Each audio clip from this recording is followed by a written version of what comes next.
Yo guys, Pinkward here, and today I wanted to bring you something a little different. Today is the announcement for TFT Set 5. Now, some of you might not know, I'm a big auto chess fan. I got to Diamond 3 in Set 1 of TFT, and have played every set since.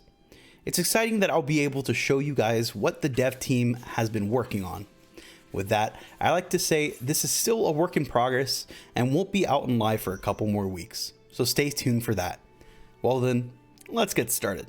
Let's talk about what the new set effect is. The Reckoning turns the game on its head, giving you some amazing advantages, but also disadvantages. There will now be 9 new component items called Shadow Components. These items are the same that you know and love, but are corrupted and can be combined with regular components to make corrupted version of those items for 36 new complete items. For example, Gargoyle Stoneplate is now Evil Gargoyle Stoneplate. Instead of giving your champion armor and magic resist, it now heals 70 HP for each enemy attacking them every 2 seconds. Now you might say, Pinkward, that doesn't sound like a disadvantage. Well, let's take a look at Corrupted GA. Your champion will now resurrect at 100% HP, but its attack speed will be lowered by 50%. Now, isn't that crazy?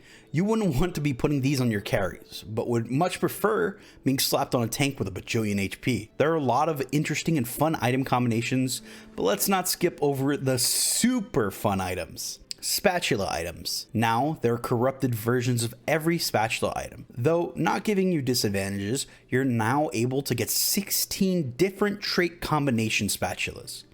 But what if you slapped a corrupted spatula with another spatula? Well, you're thinking correctly. You'll get a corrupted force of nature, which will increase your character slot by 2. You must be thinking, that's insane. Well, there is a bit of a downside. You'll take 2 times the damage to your HP when you lose a round. You know though, come to think of it, it's only an upside as long as you win. The Reckoning is a super interesting new addition to the game, and I'm excited to have the ability to make new meme comps to show you all. Now, let's get on to traits. First off, we have Forgotten. Forgotten takes what Cybernetic did and does it better, with a little corruption. All Forgotten units gain bonuses to attack damage and ability power. For each shadow item worn by a Forgotten unit, they will gain 10% buff, stacking up to 5 times. Now, if you look at all of the champions, there's a few friendly faces. Katarina will be returning this set to spin the win. But if you look next to her, you have the god of execution, Draven. Yes, in Reckoning, Draven is making his return as a Forgotten. Now, if any of you have played set 1, Draven was a monster. Imperial made your units deal double damage, but this set you'll be stacking your Draven and other Forgotten units to build him into a monster of a damage dealer. Next, we have a faction of one of the God Kings. Nightbringers gain a shield for 8 seconds, equal to a percent of their maximum health the first time they drop below 50% HP. When this occurs, the Nightbringers gain bonus damage. Led by the God King himself, Darius, who will be bringing his rivals some nightmares. That won't be the only ones bringing nightmares, as Coven will be creating them. At the start of combat, the champion nearest to the center of the Coven champions is chosen as the Coven leader, gaining 50% bonus ability power. Each time a Coven champion casts, 25% of that cost is bestowed onto the Coven leader as mana. Amping up one single carry sounds incredibly scary, and this comp is probably going to be one of my favorites. I hope to use it a lot to climb. With all this talk about nightmares though, our next trait is a group of little devils, the Hellions. Hellions gain attack speed, and whenever a Hellion dies, a Doppel-Hellion of the same type with 1 less star and no items will leap from the Hellion portal and join the fight. A group of Yordle devils who you need to kill twice? Not something I'm going to be enjoying. These units will overpower you if you don't have a good comp. I expect a lot of slow rolling for early Hellion comps just to have a strong out in Teemo once you get to him. They'll really give you a hell of a time if you aren't careful. Next, we have a trait that I didn't see much in testing. I think that's mostly due to people not understanding how powerful it could be, and that trait is Dragonslayer. Dragonslayers gain bonus ability power. After the first ally Dragonslayer scores a takedown on an enemy with at least 1400 maximum HP, all allies gain additional ability power for the rest of the round. Just reading the trait makes it seem a bit underwhelming, but I think these units might turn your comp into a powerhouse if you can stack a Dragonslayer to get an early kill. Speaking of powerhouses, we have Abomination. When 3 allied champions have died, the monstrosity will awaken from its grave. The monstrosity gets bonus health and attack damage based on allied Abomination's unit star level. The monstrosity will also receive a copy of an item from each of the 3 Abomination champions nearest to the grave when combat starts. Now, this is a fun one. Watch as your gigantic monstrosity, being Scion, comes leaping forth from a grave to run down the enemy team. Stack your A-bomb units with shadow items, which will give them to your Scion for a little extra fun. Now, obviously I was a Darkstar fanboy, since Shaco was a part of it in set 3, but the trait is now making a return as Redeemed. Redeemed have increased armor, magic resistance, and ability power, and when they die, they pass this bonus split among remaining redeemed allies. We'll have to see if this trait lives up to the powerful fantasy that Darkstar was with its hard-hitting units. Next, we have the second God King faction, Dawnbringers.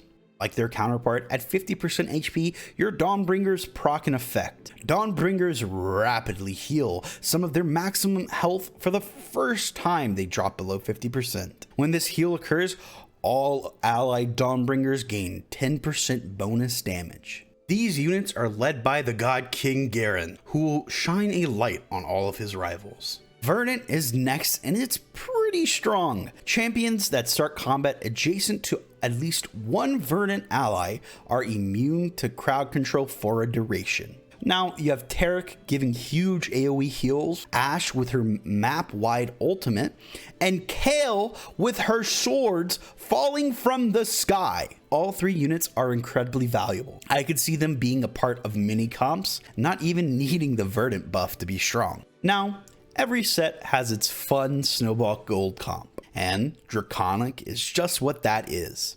At 3 units, when the player's combat ends, gain a dragon egg on your bench. The bigger the egg, the longer it takes to hatch and the rarer the reward. At 5 units, dragon eggs are golden. Golden eggs hatch into even rarer loot. Watch as your Draconic units give birth to gold. More units, corrupted items, and wins. Because I don't think I saw this trait do badly in testing. You will have an army of dragons by the end of the game. Now, we have Ironclad. They give armor. Yep, just armor. Now, continuing on, we have Kindred making their return as a 5 cost. This time, you'll be getting 2 units for the cost of 1 due to Eternal. Wolf separates from Lamb to become a second champion. Wolf does not count towards your unit cap and receives all of the Lamb's stat bonuses. While Lamb has her old ability, Lamb's Respite, preventing allies from dying for a few seconds, Wolf has his own ability. Wolf returns to Lamb, healing them both and then launching himself at the lowest health enemy, dealing magic damage. With Kindred not allowing for her allies to die, these units want to die. Revenants revive after their first death each combat. Once revived, they take and deal 30% increased damage. I could see these units being really strong, though it takes a while to get to them as they are pretty high cost. I'm excited to have an Assassin Nocturne eating away at the enemy's backline, only to die and return to do even more damage. Speaking of assassins, we have a popular returning trait, Assassins. Of course, with their innate ability, at the start of combat, Assassins leap to the enemy backline. Assassins' abilities can critically strike and gain bonus critical strike chance and damage. I'm hoping to see Assassins make their return to being top of the food chain in this set, especially against another returning trait, Rangers. After 4 seconds, Rangers gain attack speed for 4 seconds. They regain this bonus every 4 seconds thereafter. If you think ADCs get one shot in League, you won't be ready for these Rangers getting literally one shot in set 5. And if they don't get one shot, it'll take them a while to get through the next trait, Brawlers, who gain additional max HP. Unlike last set, They won't be gaining attack damage though, as there are many other traits that will be, such as Skirmishers. Skirmishers gain a shield at the start of combat and gain attack damage each second. If you don't kill this comp fast enough, they'll eat you alive.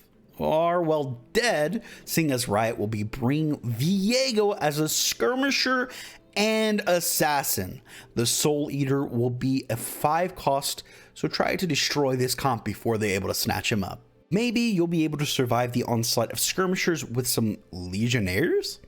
Legionnaires gain bonus attack speed, and their first attack after casting a spell heals them for 50% of the damage dealt. There are some really strong units in Legionnaire, including Mordekaiser, who's being brought back with an insane ability. Mordekaiser shields himself for 50% of his max HP for 5 seconds, empowering his mace to deal tons of bonus damage and gaining a hex of range for the same duration. He'll be able to survive and smash those pesky skirmishers, hopefully.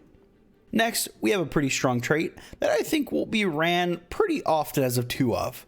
Renewers. Renewers heal for a % of their maximum health each second. If they are full HP, they restore mana instead. These units will be some strong early game units who will help you transition into other comps with a few strong in the late game if you stack them up. Such as Soraka, who is an incredibly strong renewer unit. Her ult is a huge range AoE, which Soraka calms the area around the enemy with the highest current % mana, dealing magic damage to all enemies hit and increasing the cost of their next ability.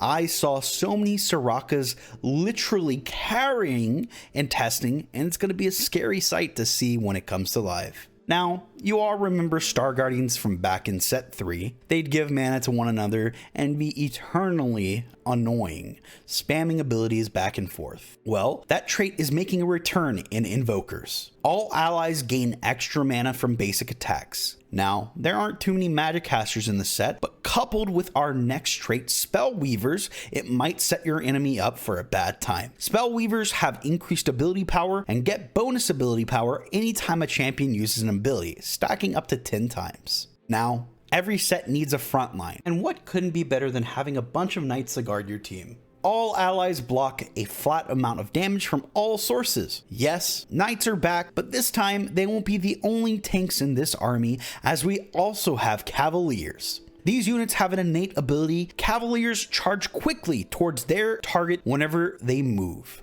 Cavaliers take reduced damage at the start of combat, and after they charge, this effect is doubled for 4 seconds. Look to have these units hold your enemies back so your backline doesn't have a miserable time. You have knights, you have cavaliers. What better than to combo with these than Mystic?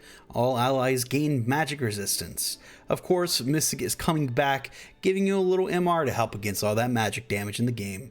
Now, I know you've all been curious about the kings in this set. Well, these gods like to battle and they have some rivals. If you have exactly one god king, they deal 30% bonus damage to enemies who have at least one of their rival traits. Garen's rival traits being Forgotten, Nightbringer, Coven, Hellion, Dragonslayer, Abomination, and Revenant. While Darius's rival traits are Redeemed, Dawnbringer, Verdant, Draconic, and Ironclad. Who needs a good comp when you can stack your God King to beat his rivals? Now, for our last two, these two Yordles are the exact opposites. Teemo is a cruel devil looking to torment in a 1v1. Cruel champions are purchased with little legend health instead of gold. They can be sold for gold but not health. Never underestimate the hunger of a cruel champion in single combat. While the other, Heimerdinger, takes care of his friends on the field as a caretaker. Caretakers deploy with a baby dragon that can be placed anywhere on the battlefield. Baby dragons gain 100% of their handler's attack speed and restore 50 mana to their caretaker upon death. Now, with that, we've completed all of the traits in set 5. There will be some insanely fun new synergies to try out, and I'm excited to bring you guys some content for it all. But the champions wouldn't be anything without stacking them with some items. So now let's go over all of the new corrupted items. The items have some different icons once they come to live, but for now, I'll quickly go through all of the shadow items with their base icons. All traits and all items can be found in a Google Doc in the description of the video. Shadow components can be received 3 ways. The Armory, which appears on rounds 2-2, 3-2, and 4-2, gold Draconic eggs, and the Carousel. Shadow components can be combined with a non-shadow component to become a shadow item. Here are all 36 shadow items. All items are subject to change before going on to live. Cursed Infinity Edge grants 75% critical strike chance. Each point of critical strike chance above 100% becomes 1% critical strike damage. The wearer also gains 25% critical strike damage. Each time the wearer crits, they deal 5% of their maximum HP to themselves as true damage. Dark Shroud of Stillness. When combat begins, shoots a beam straight ahead of and behind them that delays affected enemies and allies' first spellcast, increasing their max mana by 50% until they cast. Cursed Thieves' Glove. At the beginning of each planning phase, the wearer equips 2 temporary items. These items are always full shadow items. Explosive Trap Claw blocks the first enemy spell that hits the wearer, then teleports them to the spell's caster, causing both units to start targeting each other. They deal 20% increased damage to each other. Evil Quicksilver. The wearer is immune to crowd control but has 25% less max HP. Final Whisper. When the wearer inflicts a critical hit, the target's armor and magic resist is reduced by 70% for 2 seconds. The wearer's armor and magic resist are also permanently reduced by 70%. Poison Gauntlet. The holder's spells can inflict critical hits, gain 40% critical strike damage and 25% critical strike chance, but when the wearer casts, they lose 20% of maximum HP. Hand of Vengeance. The holder begins combat with 2 buffs, plus 40 attack damage and plus 40 spell power. Basic attacks and spells heal for 40% of damage dealt. After each takedown, if the holder has these buffs, they lose them. If they do not, they gain both buffs again. Cursed Spear of Sol'jin. The holder's basic attacks restore an additional 14 mana on hit. The holder deals 25% less damage. Frozen Dark Heart. All enemies within 2 hexes have their attack speed reduced by 50%. Allies within 1 hex have their attack speed reduced by 50%. This does not affect the wearer. Each Frozen Heart a champion carries beyond the first increases the radius of this effect. Lack of Redemption. The wearer radiates an aura to all allies on the board and heal them for 15% of their missing HP every 5 seconds. Each time this happens, the wearer damages themselves for 10% of their current HP as true damage. Chalice of Malice. When combat begins, all allies within 1 hex in the same row gain 50 spell power for the rest of combat. The wearer loses 20 spell power. Evil Static Shiv. Every other basic attack from the wearer unleashes a chain lightning dealing 65 damage to 4 enemies. The lightning can critically strike, dealing bonus damage and reducing the target's magic resist by 60% for 6 seconds. The wearer receives a penalty of minus 50% attack damage. Archdemon's Staff. Each time the holder casts their spell, they gain maximum health equal to 250% of their maximum mana. The holder then heals for the maximum health that was gained from that spell cast. Very Dark Blue Buff. After casting their spell, the wearer's mana is set to 10. If the wearer has less than 50% health, this is increased to 40. Cursed Hextech Gunblade. The holder's spells heal the nearest ally with missing health for 50% of the damage dealt. This heal cannot affect the holder. Locket of the Dark Solari. The wearer and all allies within 2 hexes take 20% reduced damage, but gain 5 less mana per attack. More Evil Anomicon. When the holder deals magic damage with their spell, the spell deals 50% less damage, but they burn the target, dealing 100% of the target's maximum health as true damage over 25 seconds, and reducing healing by 50% for the duration of the burn. Ionic Dark Spark. Enemies and allies within 2 hexes are zapped when they cast an ability, taking magic damage scaling with their mana. Enemies take 200% of their max mana, and allies take 100% of their max mana. When an ally or enemy is zapped, the wearer gains 5 ability power for the rest of combat. Ginsu's Evil Rage Blade. Basic attacks grant 8% bonus attack speed for the rest of combat, but the wearer is dealt 2% of their maximum health each attack. The bonus attack speed can stack any number of times. Rabadon's Cursed Death Cap. The holder gains 125% additional spell power. The holder receives a penalty of 25% max HP. Cursed Death Blade. Contributing to a kill grants 15 attack damage for the remainder of combat. This effect can stack any number of times, starting at 3 stacks. The wearer receives a penalty of minus 25% max HP. Guardian Fallen Angel. Prevents the wearer's first death, placing them in stasis instead. After 2 seconds, they return with 100% HP and shed all negative effects. After this effect triggers, the wearer attack speed is reduced by 50%. Zeke's Evil Herald. When combat begins, the wearer steals up to 40% attack speed from nearby allies and gives them to the wearer. Risk Thirster. Basic attacks heal the holder for 40% of the damage dealt. The holder takes 25% of their max HP and true damage at the beginning of the combat. Each time the holder heals for 90% HP, they gain 40% attack speed for 3 seconds.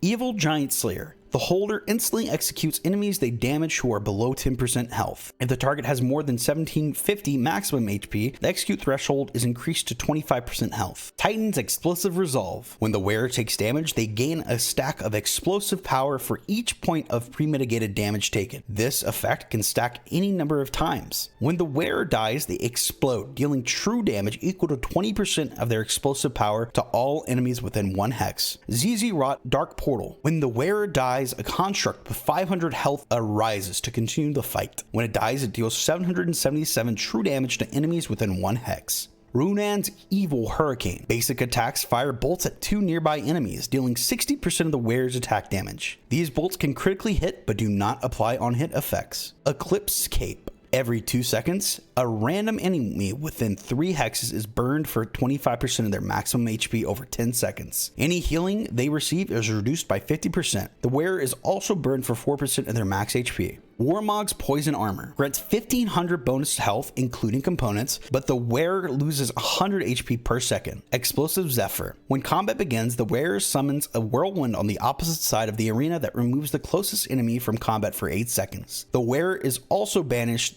for 3 seconds. Evil Gargoyle's Stoneplate. Every 2 seconds, the wearer heals themselves for 70 for each unit targeting them. Villain's Bramble Vest. Negates bonus damage from incoming critical hits and reduces the base damage of those attacks by 30%. On being hit by the basic attack, deal magic damage to all nearby enemies. The wearer also deals this magic damage to themselves. Dark Dragon's Claw. The wearer cannot take more than 100 damage from a single instance of magic damage. Rapid Death Cannon. The holder gains 3 hex attack range for 2 attacks. Takedowns refresh this bonus. The holder's basic attacks no longer miss. Force of Darkness. Wearer's team gain +2 maximum team size. Don't forget, there will also be 16 new spatula trait items that will be also added to the game. For all info on the new set, whether it be the traits, champions, their abilities, costs, and small changes to item base stats, there will be a Google Doc in the description, along with all the timestamps for the traits in the video. That concludes all of the new items. I hope you've enjoyed the video, and I'm glad I could help you all learn about the new set. Make sure to like and subscribe. Much love, and have a good one. Peace. It's a little easier to try to get what you want and build what you want with that. Oh, yeah, I see what you're saying. Okay, I'm not 100% sure this happened, but I think this is what happened. My Zephyr was put on the Abomination, and it didn't do any, or like, so it didn't do anything because the Abomination had to come out. I think that might have happened just now, because I didn't see them get Zephyr at all, the enemy team. It's like when the Zephyrs to hit Galio. Oh, did that happen? That's possible. Here, let me write a note about that real quick. I'm not 100% sure. I just didn't see any of their guys get Zephyred. There is the one trait that makes them immune to CC. Oh yeah, For 6 Verdant. seconds. They might have had Verdant. It's like an AOE. No, yeah, I know it is. I don't think that happened though. It was pretty close to the grave, so I would assume.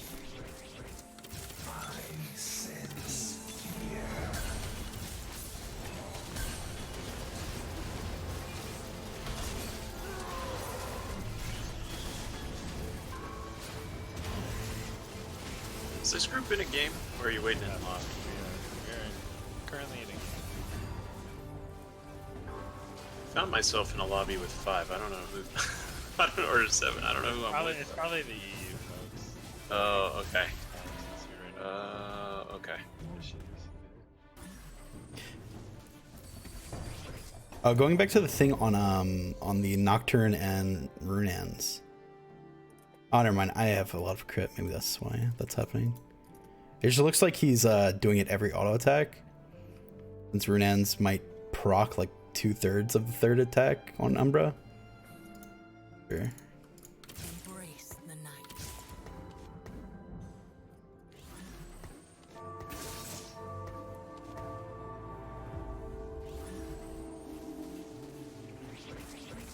I'll need to get some more Nocturne information.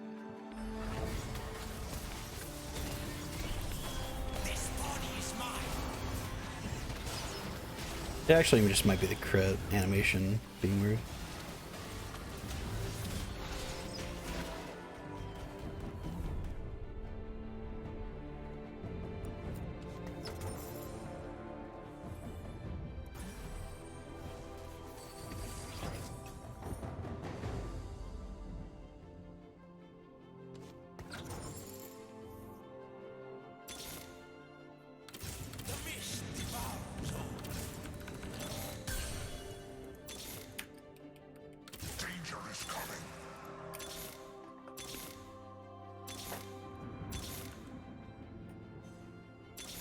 What does it say cheats are enabled on this build? Just disregard that. Yeah, don't worry about that, Can right? you tell me the codes real Alright. quick? Up, Alright, can I down, get my up. HP back? Up, These down, are not. up, left, right. Yeah, there you go.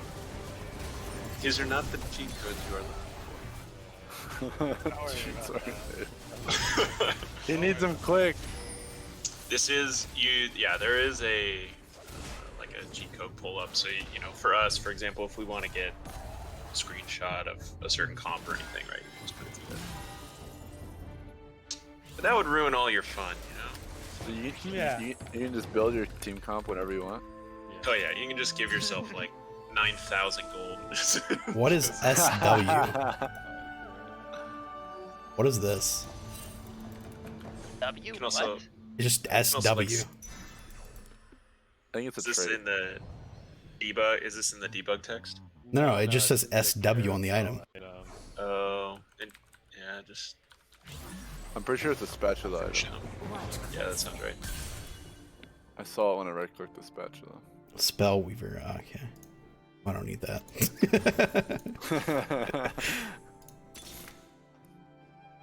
Time to make an appearance.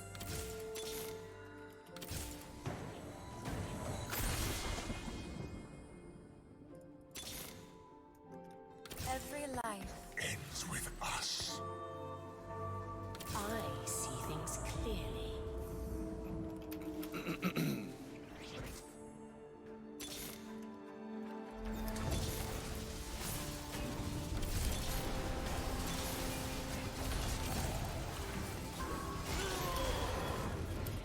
Savor life's closing act. Like, I really feel like Scion needs to get nerfed. The amount of times I lose to this Scion. Roger, first of all, Roger writes patch notes, so if you got balanced stuff, you can bring it up to him. Roger, nerf Or- it. What is Like, Oh, I got a team. Wait, who's first place? Wait, how do I get Teemo? that would be Roger. Yo, Heard he's like really good. what the hell? I know, it's crazy. That's illegal.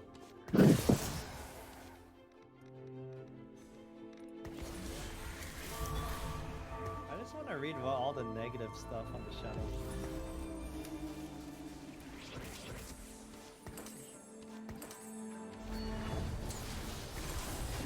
Spellweaver? Yeah. No. I don't actually have Spellweaver. It's just, Stats? yeah, I guess.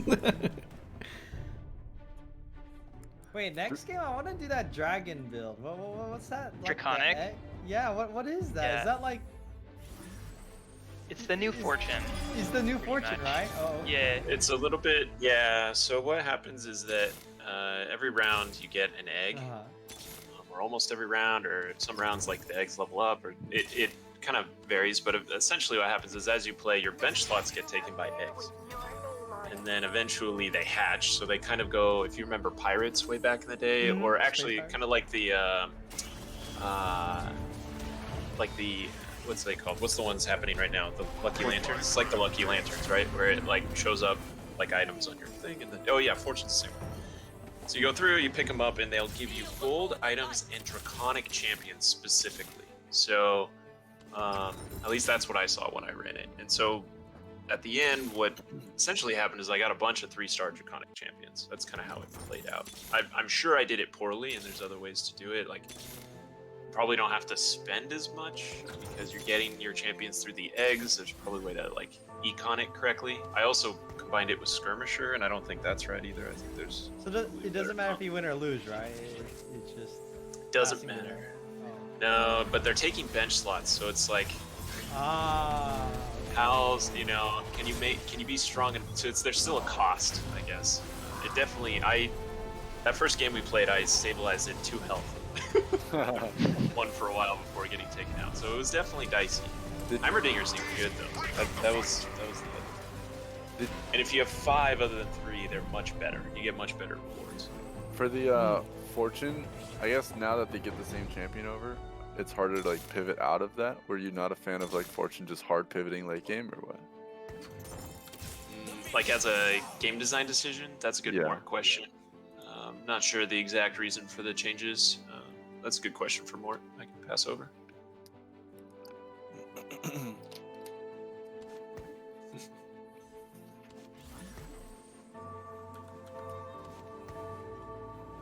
Did we lose Alex? Did he have to run somewhere? He said he'd be on Discord, but he had a. Need one more. So I can find someone. Stack Draven back there. Somebody attack the Draven. Come on. Time to stop.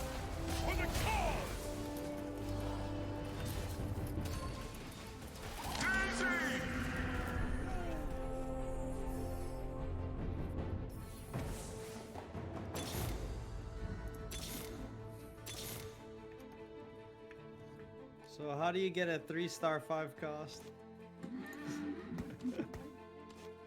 I think like Draconic could actually do it the easiest, but it's gonna be pretty hard. That's sad.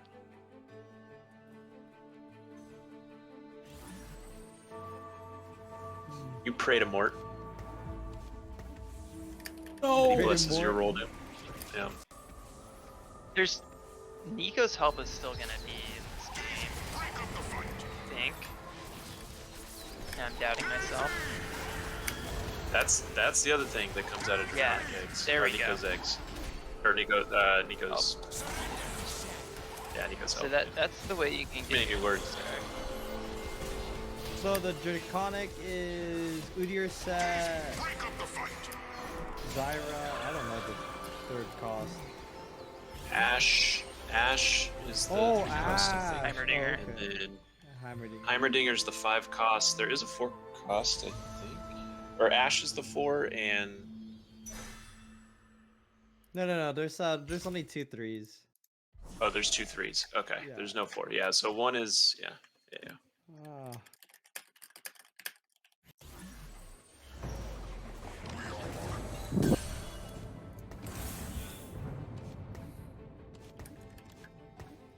I think if you itemize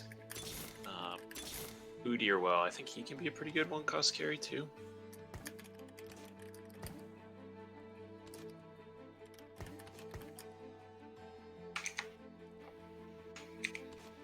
These are just, comms guys, plat player impressions, so take that for what it's worth. Wait, oh no, my Thieves Gloves glitched out. It's only giving me 1 item. Huh. That's a new one. Nerf these gloves. Still giving me the dodge. I built it for the dodge.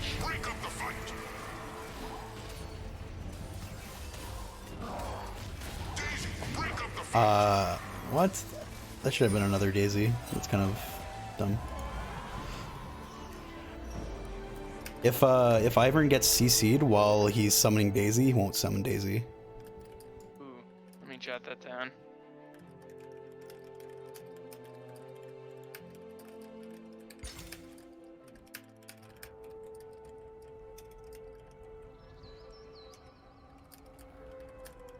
I think that happened twice there because I was in Zephyr and he had my Coven, so they were giving him mana and he went to 0 mana.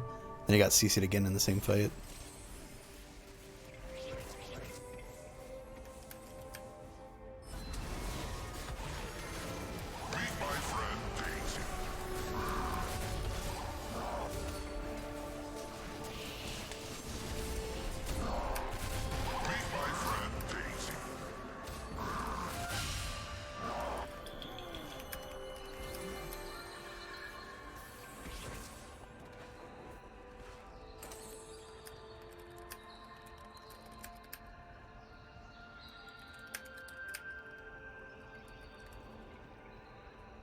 The last two has the God Kings. This is kind of interesting. Wow, Forgotten Darius.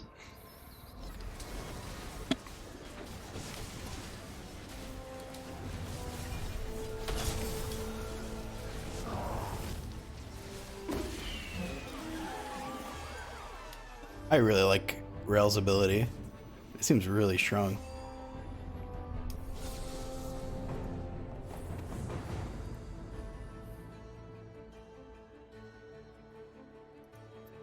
Does Hurricane proc that extra Darius damage? I think you might have already asked it.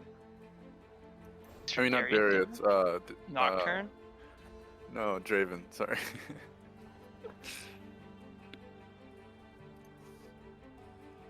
Like a spitting axe damage. Does that get applied to Hurricane or no? It applies on hit effects, so it should. Sounds pretty juicy then. I feel like that wasn't a thing whenever Draven was in the other set.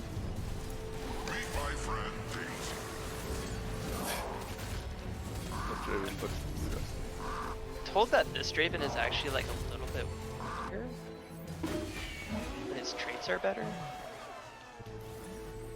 Yeah, his traits did look really good. Which one was it? Was it set one where it was was it which set was it where Draven so Yeah, I think it was set 1 with Imperial. Was it set one? Yeah.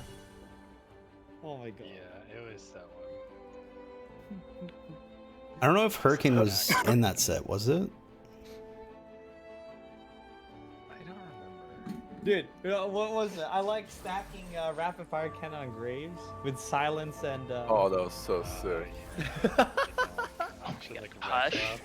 Hush, yeah. Yeah. Disarm. Brutal. Oh my god. I'm very happy that Hush is not in this game. And Bolt's currently crit in 4.5 on the Runans. Shine Or is that once more new? before the end.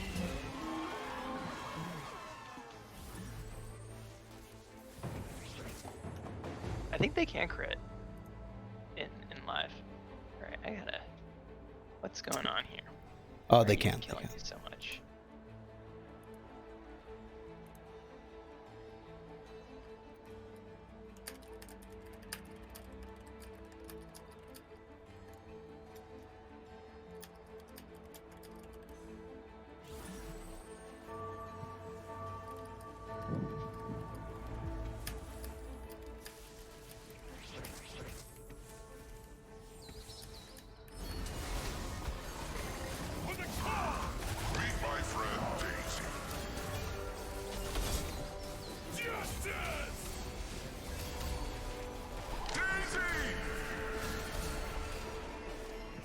How did your comp lose?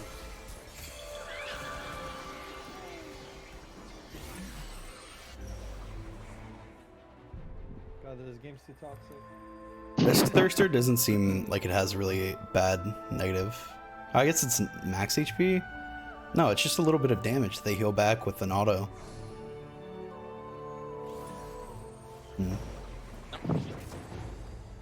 The downside of that doesn't seem too bad.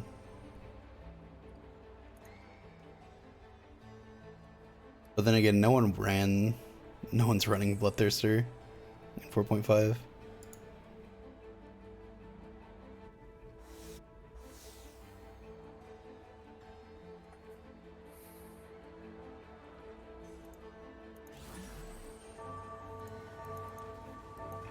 Are you all still in the game? Ah, yes, last round. Should we have enough people to start the next one? I think we're down. Daisy, break up the fight. I am the one to get started, but I could also surrender or whatever. I just got them going. Daisy! GG.